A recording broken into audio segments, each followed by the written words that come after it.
Trigger warning. This episode discusses binge eating, bulimia, body image, and emotional distress.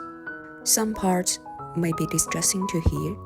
If you are listening in Australia, reach out to Lifeline on 131114 or the Butterfly Foundation on 1800 33 4673.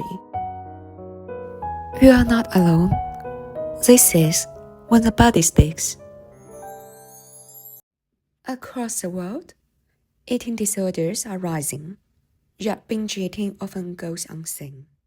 It hides behind laughter, behind long hours of work, behind the need to be fine. I met Lily, a young woman living in Sydney.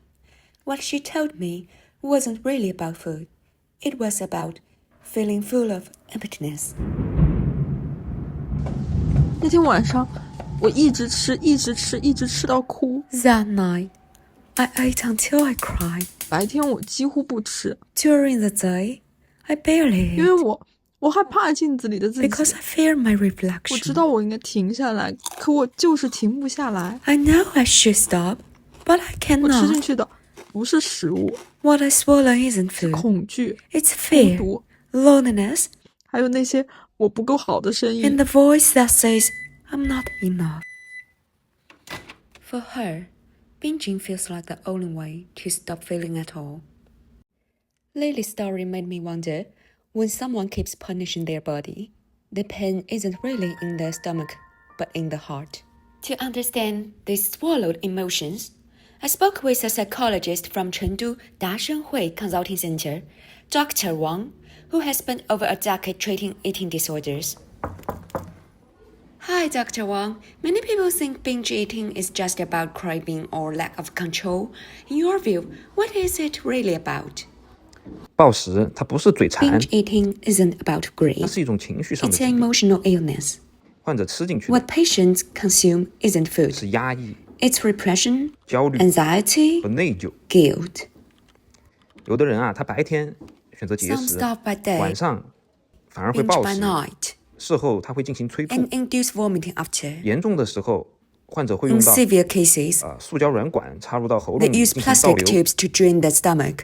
这是一种非常危险的自我 It's 洗 a 胃的行为， dangerous form of self-gastric lavage, 它会损伤食道、 which damage the 腐 throat, 蚀牙齿， erodes teeth, 甚至增加癌变的 and 风险。 increases cancer risk. Later, I asked Lily again. She said what she ate wasn't food. It was all the feelings no one heard.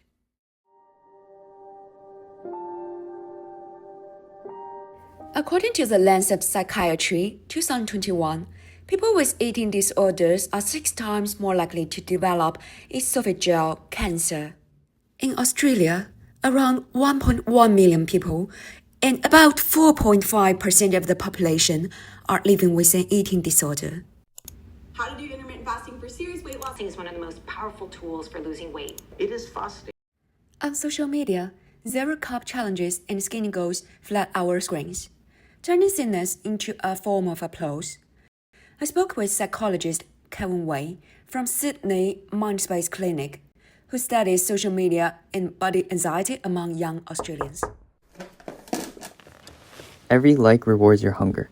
We are surrounded by messages that say your worth depends on how little space you take. People start to believe that control equals value and restriction equals strength. But hunger, both physical and emotional, always finds its way back. Kevin says social media rewards hunger.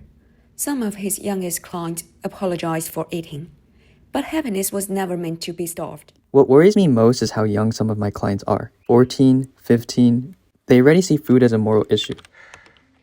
They apologize for eating as if nourishment were a sin. Social media didn't create this anxiety, but it amplifies it, turning compassion into a daily ritual. Kevin says recovery isn't about not eating. It's about learning to eat well again and listen to the body's voice. Healing begins when you stop fighting your body and start listening to what it's been trying to tell you. When patients can slow down and feel fullness without fear, they begin to heal. 我以前总觉得 I used to think 只有再瘦一点别人才会喜 people 欢 would 我 like me more if I were thinner. 但是后来我自己对着镜子说 Now, I tell myself, 我允许自己吃 I allow myself to eat 我也允许自己活着。 and to live. If you find yourself trapped between binging, guilt, and hunger, remember, you are not broken, just tired. Seeking help isn't weakness, it's courage. We just hope you leave this story with a little more kindness for yourself. Because sometimes what we eat isn't food, it's emotion left unspoken.